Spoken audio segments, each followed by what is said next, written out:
జీవితానికి ఒక అర్థం ఇవ్వు, నా బ్రతుకు పరమార్థం ఇవ్వు, నేను పుట్టింది సార్థకం అవ్వాలి ప్రభువా, నా జన్మ సార్థకం అవ్వాలి ప్రభువా, చెదపురుగులాగా పుట్టింది సచ్చింది అన్నట్టు ఉండకూడదు ప్రభువా, నా జీవితం నన్ను వాడుకో అని నువ్వు దేవుని ముందుకు వస్తావు. నన్ను ఆశీర్వదించని దేవుని ముందుకు వస్తావు. ఆల్రెడీ నువ్వేమో నింపబడిన పాత్రవి. ఇప్పుడు ఏం చేయాలి? 2 చేయాలి. ఒకటి, ఉన్నదాన్ని ఖాళీ చేయాలి. రెండవది, ఆయన అనుకున్నది నింపాలి. ఈ 2 జరిగిస్తాడు దేవుడు. 2 ప్రక్రియలు ఒకేసారి జరుగుతూ ఉంటాయి. కొన్ని ఖాళీ అవుతుంటాయి, ఆ స్థానంలో కొన్ని నింపబడతా ఉంటాయి. ఒక్కొక్క పరిస్థితి ఒక్కొక్కదాన్ని ఖాళీ చేస్తుంటది. ఒక్కొక్క పరిస్థితి, ఒక్కొక్క సమస్య, ఒక్కొక్క ఇబ్బంది, ఒక్కొక్క శ్రమ మనలో కొన్నిటిని ఖాళీ చేస్తుంది. ఆ ఖాళీలో దేవునివి కొన్ని నింపుతూ ఉంటాడు దేవుడు. అర్థమైందా? ఎంత తొందరగా ఖాళీ అయిపోతే అంత తొందరగా నింపబడటం అనేది జరిగింది. అప్పుడు మనం అడుగడుగున దేవుని బలమును ఆశ్రయిస్తాం. ఎప్పుడైతే అడుగడుగున దేవుని జ్ఞానమును బలమును ఆశ్రయిస్తామో అప్పుడు దేవుడు మనలో తన శక్తిని నింపుతాడు, మన ద్వారా తన చిత్తమును నెరవేర్చుకుంటాడు. మీరు ఎదుర్కొంటున్న ఇబ్బందుల్ని, ప్రతికూలతల్ని, సమస్యలని, ఆర్థిక సమస్యల్ని, వ్యక్తిగత సమస్యల్ని, కుటుంబ సమస్యల్ని మీరు లెక్క చేయొద్దు. అస్సలు వాటి గురించి మీరు ఆలోచించొద్దు. మీ భవిష్యత్తును గూర్చి, మీ వారి భవిష్యత్తును గూర్చి, మీ పిల్లల భవిష్యత్తును గూర్చి మీరు దిగులు పడొద్దు. ఎందుకంటే పిలిచినవాడు నమ్మదగినవాడు. నిన్ను పిలిచినవాడు నమ్మదగినవాడు, ఏర్పరచుకున్నవాడు నమ్మదగినవాడు. ఆయన అన్యాయస్తుడు కాదు. నీకు ఇవ్వాల్సిన జీవితం ఏదో సిద్ధపరిచే ఉంచాడు. నీ పిల్లలకి ఇవ్వాల్సిన లైఫ్ ఏదో సిద్ధపరిచే ఉంచాడు. ప్రజెంట్ నువ్వు ఎదుర్కొంటున్నటువంటి ప్రతికూల సమస్యలన్నిటికీ పరిష్కారాలు ముందే సిద్ధపరచబడి ఉన్నాయి. తగిన కాలమందు తప్పనిసరిగా అవి నీకు అందుతాయి. ఖచ్చితంగా వాటిని స్వతంత్రించుకుంటావు. ఈ రోజు నువ్వు పీడించబడుతున్న శోధనలు ఇక ముందు నీకు కనబడవు. నేడు నీవు చూచుచున్న ఐగుప్తీయులను ఇక మీదట నీవు చూడవు. వారు ఎర్ర సముద్రంలో ముంచివేయబడతారు. ఈరోజు నువ్వు ఎదుర్కొంటున్నటువంటి ప్రతికూలతలు, వేదనలు, దుఃఖాలు, కృంగుబాట్లు, ఈరోజు నువ్వు అనుభవిస్తున్నటువంటి ఆక్రందన అంతా కూడా సముద్రపు అగాధములో బంధించబడ్డట్టుగా అది త్రోసివేయబడుతుంది, ముంచివేయబడుతుంది. మరలా నీకు కనబడని స్థితి, అలాంటి భవిష్యత్తు నీకు రాబోతుంది. దాని గురించి అసలు ఆలోచనే తీసేయి. నువ్వు నిజంగా విశ్వాసివైతే, నువ్వు నిజంగా దేవుని మీద విశ్వాసం ఉంచిన దానివైతే కలవరము, కంగారు, ఆ దిగులు, ఆ విచారము, అది నీ గురించి కానీ, నీ కుటుంబాన్ని గురించి కానీ, నీ ఫ్యూచర్ కానీ, లేకపోతే నీ పిల్లల ఫ్యూచర్ కానీ, అది ఏ విధమైనదైనా కానీ, అది ఏ రూపంలోనన్నా ఉండని, దాన్ని బ్యాలెన్స్ చేయటం నా యేసయ్యకు తెలుసు. దాన్ని మళ్ళా తిరిగి దిద్దటం నా యేసయ్యకు తెలుసు. చేతగానుడు అనుకోవాకు, అసమర్థుడు అనుకోవాకు. ఆయన పరాక్రమశాలి, రోషము గల దేవుడు, ఉన్న దేవుడు, నిజమైన దేవుడు. నీ పేరేమో అడుగుతారు వాళ్ళు, చెప్పవయ్యా ఏం చెప్పాలంటే ఉన్నవాడిని అని చెప్పవయ్యా అన్నాడు. మిగిలిన వాళ్ళు తిప్పలు పడ్డట్టు లేనోడిని కాదు, నేను ఉన్నోడిని అని చెప్పమన్నాడు. ఇతరుల ఆశ్రయాలన్నీ కూడా మృతులు, కానీ ఇక్కడ సజీవుడు, ఉన్నవాడు, ఆదిలో ఉన్నవాణ్ణి, ఆది లేనప్పుడు ఉన్నవాణ్ణి, అంతములో ఉండువాణ్ణి, మధ్యలో ఉండువాణ్ణి, మీరు లేనప్పుడు ఉన్నవాణ్ణి, మీరు లేకుండా ఉన్నప్పుడు ఉన్నవాణ్ణి, మీరు ఉన్నప్పుడు ఉన్నవాణ్ణి, నేను ఉన్నవాణ్ణి. అంటే ఇక్కడ ఏం మాట్లాడుతున్నా అంటే నేను లేనన్నట్టుగా ఏదో అయిపోతున్నారు. నేనున్నా కదా, నేను చెయ్యి వదలలేదు కదా, నేను నిన్ను విసర్జించలేదు కదా. ప్రయాసపడి గాలివాన చేత కొట్టబడి ఆదరణ లేకయున్నదానా, నిమిషమాత్రము నీ మీద కోపగించి తిని గొప్ప వాత్సల్యముతో నిన్ను మరలా సమకూర్చెదను అని నా దేవుడు సెలవిస్తాడు. యెషయా గ్రంథము 54వ అధ్యాయము చూడండి, అందులో ఏం సెలవిస్తున్నాడో చూడండి. యెషయా గ్రంథం 54వ అధ్యాయము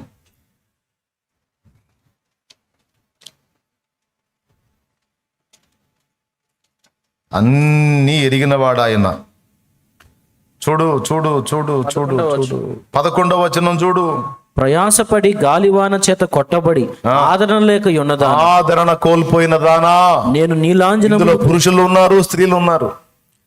దానా అన్నాడని ఆడవాళ్ళకి మాత్రమే అనుకోవద్దండి. ఇందులో ప్రయాసపడి గాలివాన చేత కొట్టబడి ఆదరణ లేక ఉన్న వాళ్ళలో పురుషులు ఉన్నారు, స్త్రీలు ఉన్నారు. అయితే సంఘమును సమ్మిళితం చేసి మాట్లాడుతున్నాడు. ప్రయాసపడి ఆదరణ లేక ఉన్నదానా అంటే స్త్రీలకి అన్వయించవచ్చు, జెంట్స్కి అన్వయించవచ్చు. ఆదరణ లేక ఉన్నదానా, నా గతి ఏమిటి, నా పరిస్థితి ఏమిటి, నా స్థితి ఏమిటి అనుకునుచున్నదానా. చదువు. నేను నీలాంజనములతో నీ కట్టడమును కట్టుదును, నీలములతో పునాదులను వేయుదును, మాణిక్యములతో నీ కోట కొమ్ములను, సూర్యకాంతములతో నీ గుమ్మములను కట్టుదును, ప్రశస్తమైన రత్నములతో నీకు సరిహద్దులు ఏర్పరచు. దేవునికి స్తోత్రం కలుగును గాక. పైన చూస్తారా, 7వ వచనం చదువు. నిమిషం 6వ వచనం కూడా చదువు. నీ దేవుడు ఈ మాట సెలవిచ్చుచున్నాడు, విడవబడి దుఃఖాక్రాంతురాలై భార్యను పురుషుడు విడవబడి దుఃఖాక్రాంతురాలైన భార్యను పురుషుడు రప్పించున్నట్లు, తృణీకరింపబడిన యవనపు భార్యను పురుషుడు రప్పించినట్లు యెహోవా నిన్ను పిలుచుచున్నాడు. నిమిషం మాత్రము నేను నిన్ను విసర్జించి తిని గొప్ప వాత్సల్యముతో నిన్ను సమకూర్చెదను.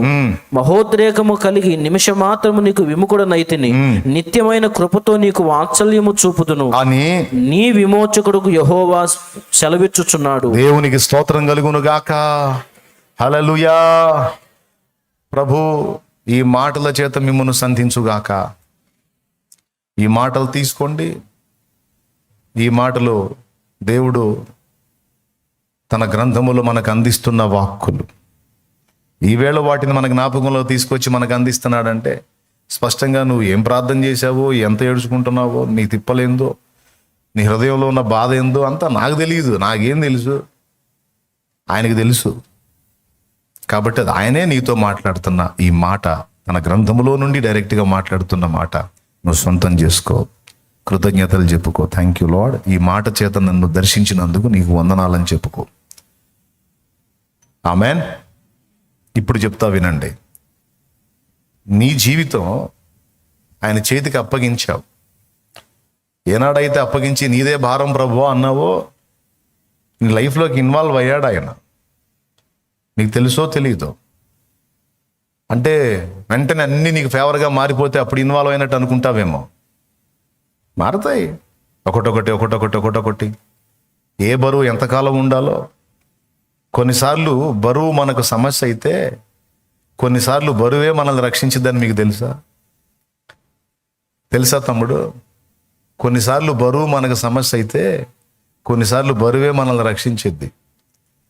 ఈ మధ్య కొన్ని ట్రీట్మెంట్స్ వేరుగా వచ్చినాయి, కానీ కొన్ని అంతా ఇప్పుడు కూడా కొన్ని చోట్ల జరుగుతూ ఉంది.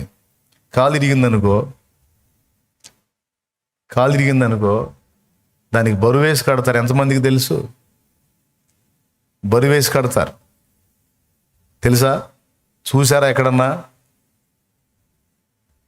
కట్టుకట్టి బరువు వేస్తారు. ఆ బరువు వేయటం వల్ల అది సెట్ అయ్యిద్ది.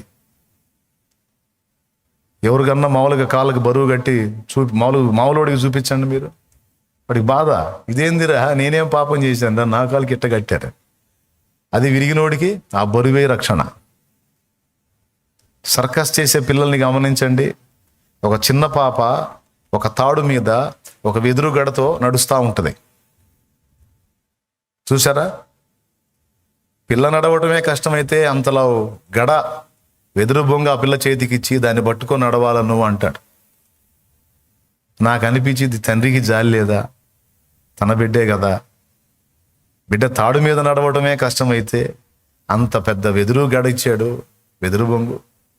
ఆ పిల్ల ఎట్లా ఆ బొంగును ఎట్లా చూసుకోవాలి, కింద కాళ్ళు ఎట్లా నడవాలి? నా చిన్నతనంలో తెలియక. చిత్రం ఏంటంటే ఆ చిన్నది పడకుండా ఆ చిన్నదాన్ని బ్యాలెన్స్ చేసేదా ఆ గడే, ఆ వెదురు బొంగే. అంటే ఆ బరువు అది చూడండి.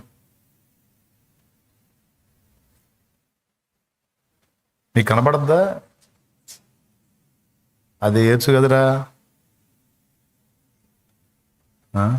సరే వదిలేసేయండిలే. అక్కడ ఇక్కడ నాకు కనపడుతుంది. స్తోత్రం. హల్లెలూయా. ఆ బరువే కొన్నిసార్లు మనకు రక్షణాధారం అయింది. మన గొడవ ఏంటంటే మోకాళ్ళు వేసిన కాడ నుంచి నా బరువులన్నీ తీసాయంటే పెనుగాలి కొట్టిందనుకో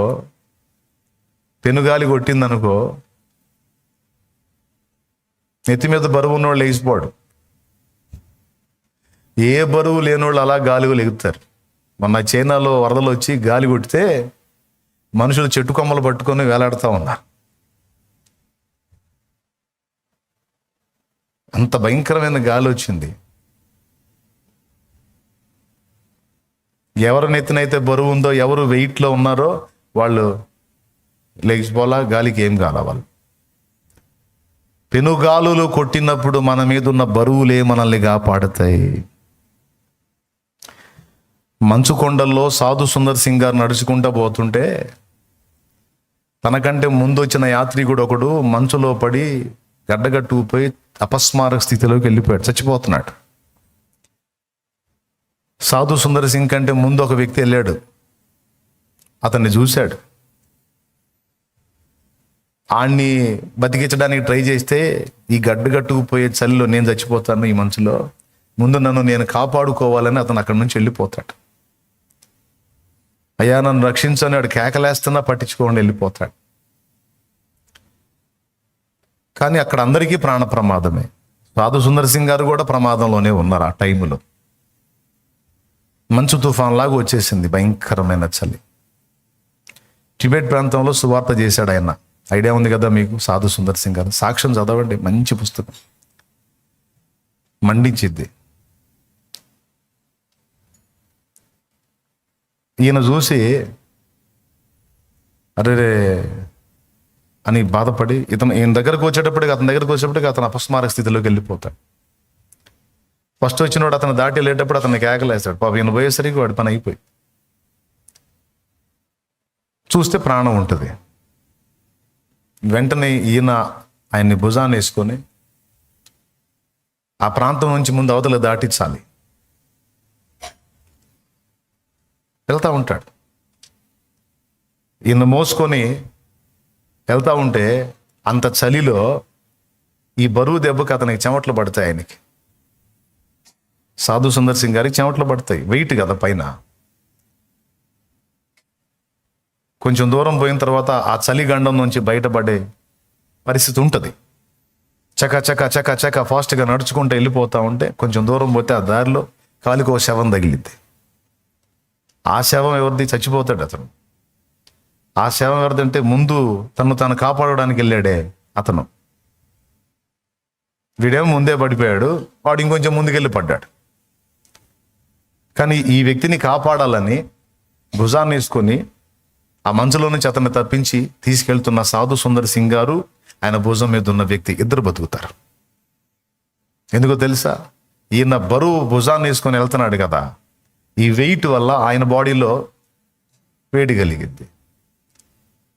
ఆ కింద పడ్డ మంచు ప్రదేశం నుంచి పైకి ఎత్తాడు, ఇతని బాడీ నుంచి అతనికి వేడి పాస్ అయ్యి అతను బ్రతుకుతాడు. తీరా గమ్యస్థానానికి పోయేసరికి ఇద్దరు బతుకుతారు. అంటే వెయిట్ అక్కడ సాధు సుందర్ సింగ్ గారిని కాపాడింది. బరువు అండ్ దేవుని ప్రేమ, ఈయనలో ఉన్న దేవుని ప్రేమేమో వాడిని కాపాడింది, వాడి బరువేమో ఈయన కాపాడింది. మనం చాలాసార్లు ఫీల్ అవుతాం. ఇది కొంచెం అర్థం చేసుకుంటే చాలా ప్రశాంతంగా ఉంటుంది మనసు. కొన్ని బరువులు కావాలని మన మీద ఉంచుతాడు దేవుడు, మీకు అర్థం కాదు అది. మన మోకాళ్ళు వేసిన దగ్గర నుంచి నాకు ఆ బరువు తీసే, నాకు ఈ బరువు తీసే, నాకు అది తీసే, నాకు ఈ బరువు తీసే, ఆ బరువు అన్ని బరువులు తీస్తే అసలు గాలిగా లేచిపోతావు వెర్రి మొహమా.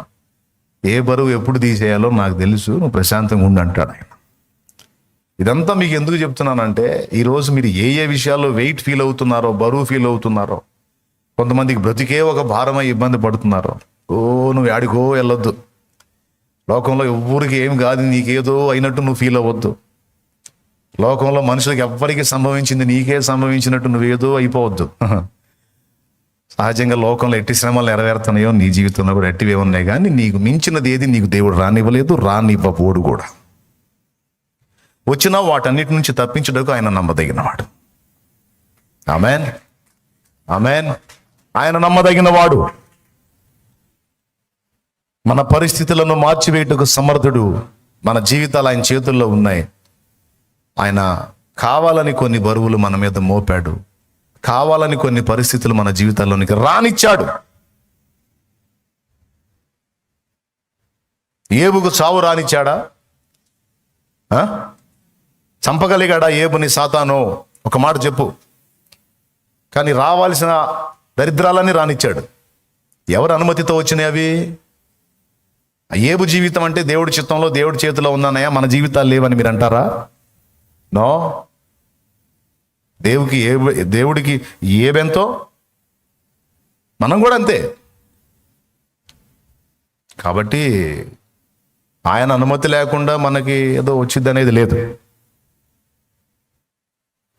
ఆయన అనుమతి లేకుండా హవ తింటదా పండు? పర్మిషన్ ఇచ్చాడు, తింది. పర్యాసానం ఏంటో చూడని చూపించాడు, తర్వాత లైన్లో తెచ్చాడు.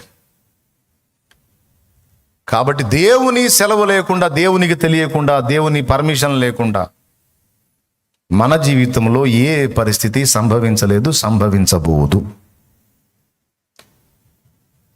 నేను చెప్తున్నాను, దేవుని బిడ్డవి.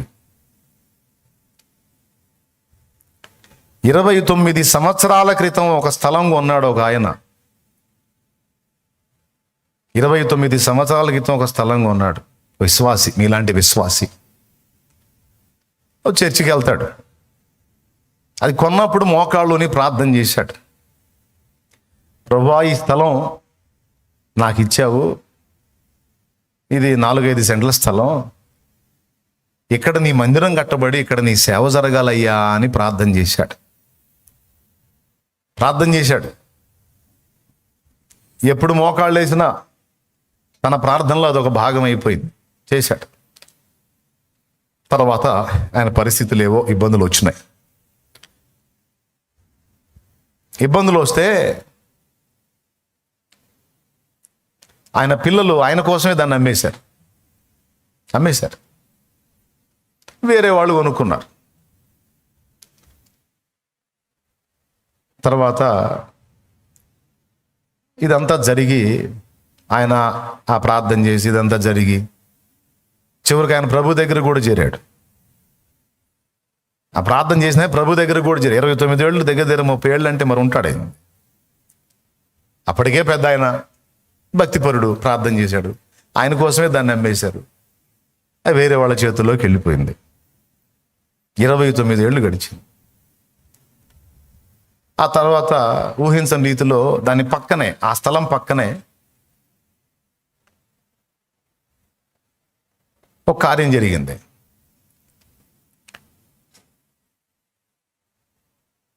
అది ఎవరికి జరిగింది? మనకే జరిగింది. ఒక తిరకాసు జరిగింది. మనకే. మనోడు ప్లేస్ కొని మందిరం కట్టాలని వెతుకుతా ఉన్నాడు. ఒకళ్ళు ఒక ప్లేస్ అమ్మారు.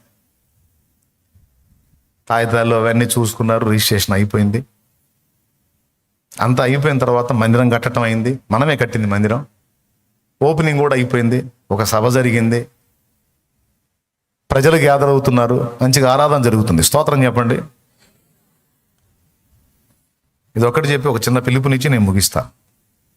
ఒకసారి అందరూ పక్కన వాళ్ళు పలకరించుకోండి ఒకసారి, అంటే మీరు మత్తులు కాకుండా ఉంటారు.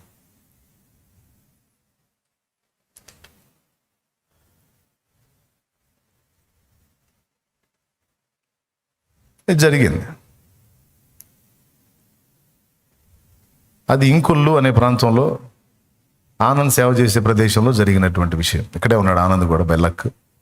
ఆ తమ్ముడు, ఆ చిన్నోడు సేవ చేసే స్థలంలో జరిగింది. అది ల్యాండ్ తీసుకున్నాం, మందిరం కట్టాం. దేవుని కృపను బట్టి చక్కగా సేవ జరుగుతుంది. కొద్ది రోజుల తర్వాత ఓ ఫ్యామిలీ వచ్చారు. వచ్చి మందిరం ఏంది మా స్థలంలో కట్టారు అన్నారు వాళ్ళు. మీ స్థలం ఏంది బాబు? ఇది మా స్థలం, ఇదిగో కాగితాలు చూడండి అన్నారు మనోడు. భలేవాళ్ళగా ఉన్నారు.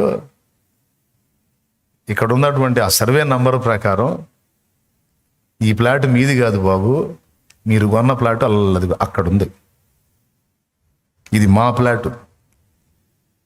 చూసుకునే పని లేదా? మందిరం కట్టారు, సభ పెట్టారు, ఓపెన్ చేశారు, కూటం జరుపుతున్నారు. ఎవరి స్థలంలో కడతారు? మా దానిలో కడతారా?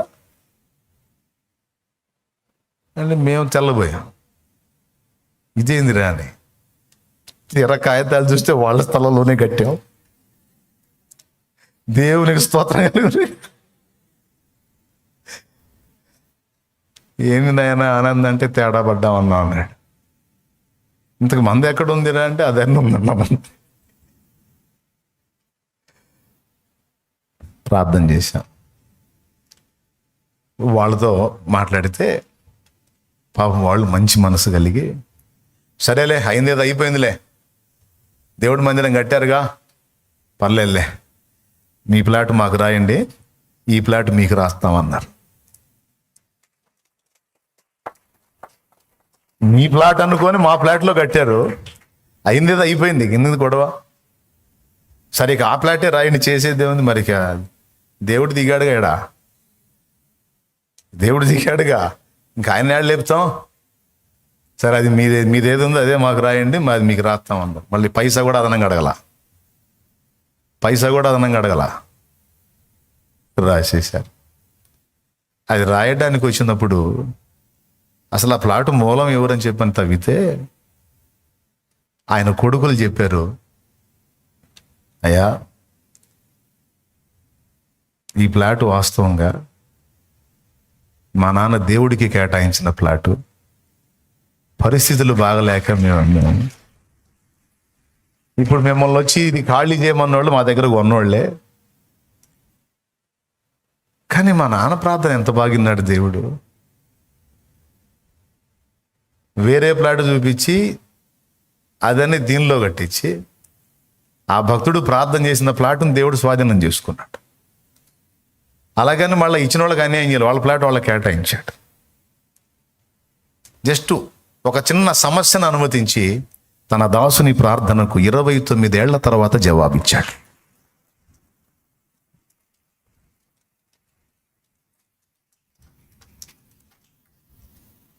దేవునికి స్తోత్రం. ఈ 29 ఏళ్ళు ఎవరో రాలా, ఏమీ గట్ల. అందులో ఏమర్థమైంది మీకు? ఆశువుగా చేసిన ప్రార్థనలను కూడా సీరియస్గా తీసుకొని తన కాలమందు జవాబిచ్చే రోషం కలిగిన దేవుడు మన దేవుడు.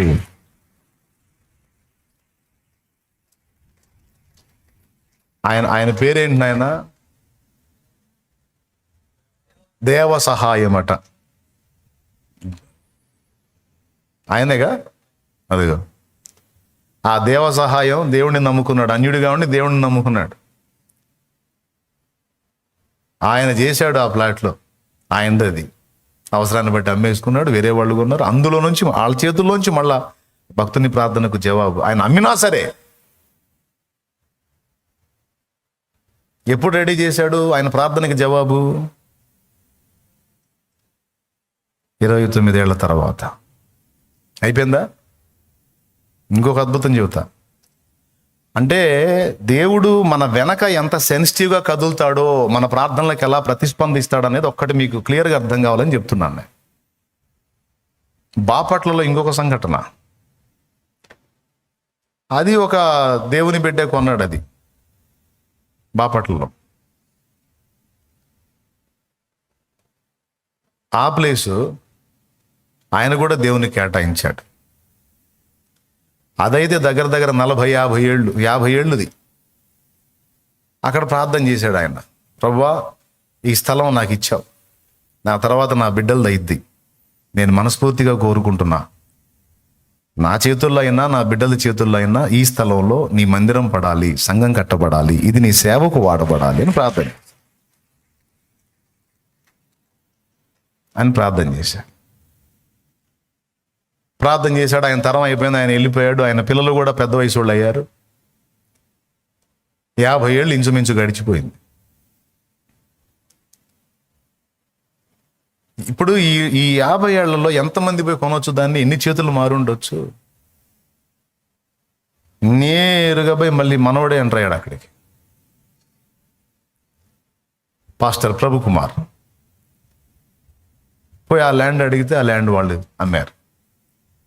తర్వాత వాళ్ళు చెప్పిన సాక్ష్యం ఏంటంటే, మందిరం కట్టి అందులో ఆరాధన ప్రార్థన కూటమి జరిగి దేవుని సంఘం నడిపించబడ్డ తర్వాత, ఇది మా నాన్న ప్రార్థన. ఇక్కడ ఒక సంఘం కట్టబడాలి, ఇక్కడ ఒక మందిరం కట్టబడాలి, ఇందులో నా దేవుని నామం మహిమపరచబడాలి, అందులో నా దేవుని ఆరాధన జరగాలి అని నా తండ్రి ప్రార్థన. ఈ మాట చెప్పే కొడుకు కూడా పెద్దోడయ్యాడు. చూశారు మరి, 50 ఏళ్ల తర్వాత తన దాసుని ప్రార్థనకు జవాబు ఇవ్వటానికి ఎంతమందిని పుట్టించాడో తెలుసా దేవుడు? 50 ఏళ్లకు ముందే నన్ను లైన్లో పెట్టుకున్నాడు, ప్రభు కుమార్ లైన్లో పెట్టుకున్నాడు.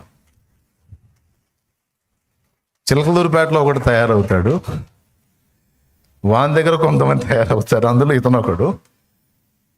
వారి ద్వారా నీ ఆశ తీరిద్దిపో అని ఎప్పటి ప్రార్థనకి ఎప్పుడు జవాబు? మర్చిపోతాడా? కొన్ని ప్రార్థనలు సుదీర్ఘకాలం పట్టొచ్చు, కొన్ని ప్రార్థనలు నీ అవసరాన్ని బట్టి వెంటనే వినొచ్చు. ఎప్పుడు కూడా నా ప్రార్థన దేవుడు వినట్లేదు, నన్ను పట్టించుకోవటం లేదు, నా పరిస్థితి అగమ్య గోచరంగా ఉందని ఎన్నడూ నువ్వు అనుకోవద్దు నాయన. నువ్వు మోకాళ్ళుని హృదయ లోతుల్లో నుంచి నువ్వు చేసే ఆర్తధ్వని, కన్నీళ్లతో నువ్వు చేసే ప్రార్థన నా తండ్రి వినకపోవడానికి ఆయన కఠినాత్ముడు కాదు, కన్నీళ్లు చూసి దాటిపోయే దేవుడు కాదు. ఆయన ఖచ్చితంగా నీ కోసం వస్తాడు, నిన్ను కలుసుకుంటాడు, నీ పక్షంగా తన చేతులు సాచి తన కార్యాన్ని జరిగిస్తాడు. వస్తాడు. నీకు కార్యాలు చేయబోయేటప్పుడు ముందే చూపిస్తాడు నీకు, ఇదిగో నీ విషయంలో ఈ పని చేయబోతున్నాను, ఏడ్చావుగా చాలా రోజుల నుంచి, ఇదిగో ఈ కార్యం జరగబోతుంది, సిద్ధపడు అని చెప్పి చూపిస్తాడు. చూపించి మరీ చేస్తాడు నీకు. ఇన్నాళ్ళ నీ కన్నీళ్ళకి, ఇన్నాళ్ళ నీ ఎదురు చూపుకి ఇదిగో జవాబు రాబోతుందని నీకు చూపించి ఆ కార్యం చేస్తాడు. అబ్రహాం దగ్గరికి అట్టొచ్చి చెప్పి తర్వాత బిడ్డనిచ్చాడు. ఇన్నాళ్ళు ఎదురు చూసావుగా, ఇంకా జరగబోతుంది, నెక్స్ట్ ఇయరే నిర్ణయ కాలం వచ్చేసింది, ఇక నెక్స్ట్ ఇయర్లో జరగబోతుంది, ధైర్యంగా ఉండని చెప్పి బలపరిచిపోతాడు. వస్తాడు నీ కోసం. ఓకే, ఇక్కడ ఉన్నాళ్ళు, లైవ్లో వింటున్నాళ్ళు అందరూ దృష్టి పెట్టుకోండి, ఈ విషయాలు హృదయంలో భద్రం చేసుకోండి. ఫైనల్గా నేను మీకు చెప్పకూడదు ఏంటంటే, దేవుడి దగ్గర నీకు కావాల్సినవన్నీ సిద్ధపరచబడి ఉన్నాయని నేను చెప్పేశాను. ఇక దాని గురించి నువ్వు దిగులు విచారం తీసేసుకో. అది నీ గురించి కానీ, నీ ఫ్యామిలీ గురించి కానీ, వ్యక్తిగతంగా కానీ, ఆత్మీయంగా కానీ, అది ఏదైనా సరే దేవుడు బ్యాలెన్స్ చేసుకుంటాడు. ఓకేనా? ఇంకా దిగులు పడతారా, లేకపోతే దానికి పక్కన పెడతారా? ఎంతమంది పక్కన పెట్టేశారు, ఇంకా నా గురించి నాకు ఫికర్ లేదు, ఆయన చూసుకుంటాడు, ఆయన ప్రణాళిక. చేతులు ఎత్తండి నిజంగా బరువు దిగితే. ఓకేనా? ఇంకా నెత్తిన పెట్టుకొని ఉన్నారు బరువులు, రైట్. ఒకవేళ నీ మీద ఏదైనా బరువులు ఉంచాడు అంటే అవసరం కాబట్టి కొన్ని బరువులు ఉంచాడు, అవసరం లేనప్పుడు తీసేస్తాడు. కాలు సెట్ అయినాక పద్దాకలు బరువు ఎందుకు? హాస్పిటల్లో పడక మీద ఉండి కాలు సెట్ అయిన దాకే బరువు. అట్లా కాలు పైకి ఉండాలంటే ఉండదు. మరి మధ్యలో ఏదో పైప్ లాంటిది వేసి అటుపక్క బరువు వేస్తాడు, అప్పుడు ఈ కాలు అలా ఉంటుంది. దేవునికి స్తోత్రం. కాలు ఎముక సెట్ అయింది అనుకో, బరువు తీసేస్తాడు. అట్లాగే నిన్ను కొన్ని విషయాల్లో సెట్ చేయడానికి కొన్ని బరువులు నీ మీద ఉంటాయి, అవి సెట్ అయినప్పుడు ఉంచమన్నా ఉంచడు. నీ భారాలన్నీ కొట్టివేస్తానని వాగ్దానం చేశాడుగా. అంతేగాని డాక్టర్ గారు, అయ్యా ఇక జీవితాంతం ఈ బరువు వేసుకొని ఈడుచుకుంటే ఈ గాడికి కాళ్ళు ఉన్నా ఒకటే పోయినా ఒకటే సార్, ఈ బరువు వేసుకొని ఎట్ట నడుస్తాను సార్, నాకు అర్థం కాదు. ఇక ఒక అడుగు వేయాలా బండ లాక్కోవాలా, ఇంకొక అడుగు వేయాలా ఆయన బరువు లాక్కుంటా ఉండాలి. ఇది పాప భారం లాగా నా బతుకంతనే. అట్లేడిగా డాక్టరు ఎముక అతుక్కున్న దాకే సెట్ అయితే బరువు ఉండదు. పెనుగాలి వీచినప్పుడే బరువు కాపాడుతుంది. బ్యాలెన్స్ అవసరమైనంత వరకే బరువు, బ్యాలెన్స్ చేసే పని అయిపోయిన తర్వాత బరువు తీసేస్తాడు. చిన్న చిన్న విషయాల్లోనే నీకు అవసరమైన సందేశం ఉంటుంది బిడ్డ. అది అర్థమైందా నీకు? సంతోషం.